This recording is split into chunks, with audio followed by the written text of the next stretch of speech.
I believe that parents can be coaches for sure. I mean, there's a lot of parents who are good tennis players, and they can be coaches. Do you know why lacrosse is the most popular sport in America at the moment?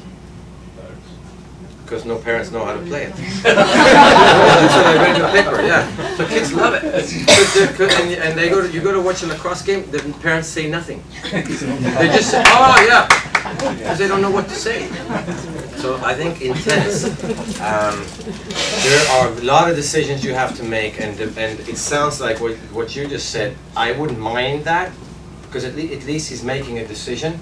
And he keeps doing, and he keeps believing in it, because he's making the same decision and making the same mistake.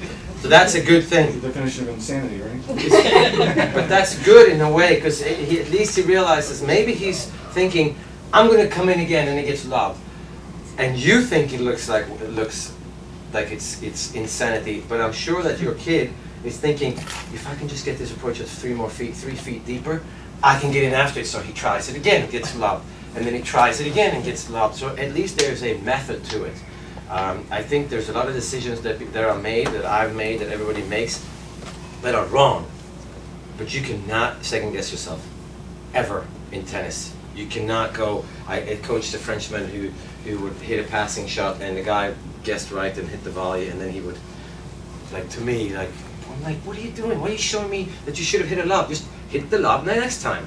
Why are you showing me that you should have done it now? I mean, really? Seriously, you think you can do anything about what just happened? Obviously, that, I mean, if you can do that, then you are more powerful than the sun. That, you know what I mean? No, of course you can't. So why are you even wasting any energy on showing your opponent that you're uncertain about your decisions? I don't know what's right and wrong. I just know that if I make a decision, it's a commitment to 100%, and then you learn from it. And if you keep, I mean, eventually, yeah, what I think, instead of, my take on that would be, instead of, why do you keep going to the net? You get lobbed all the time. I think it would be more productive to, what you're thinking right here, what you're trying to achieve here. You know, maybe you should go to his forehand. Instead, when you do come to the net, maybe go to the forehand. Or when you do come to the net, maybe give yourself some more space. Because it's pretty obvious that he likes to go to the net. Because otherwise he wouldn't go 3 times in a row if he gets lobbed every time. So that's his personality. So I think help them rather. That's what I mean with the identity of a young player. Help them. That's what he likes to do. Stefan Edberg. Everybody's familiar with Stefan Edberg?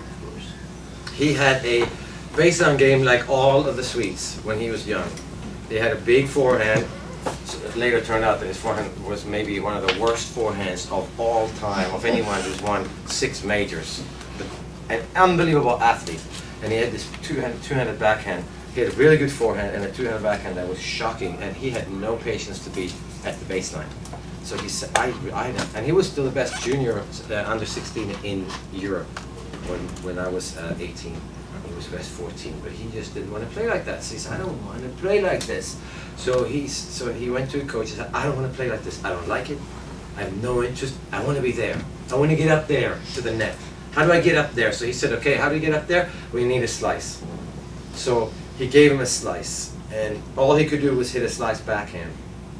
And I said, I asked him a couple Paris, I think last year. I said, I mean, why are you volleying so well? Where'd that come from? Like, well, my backhand was so bad, I had no choice.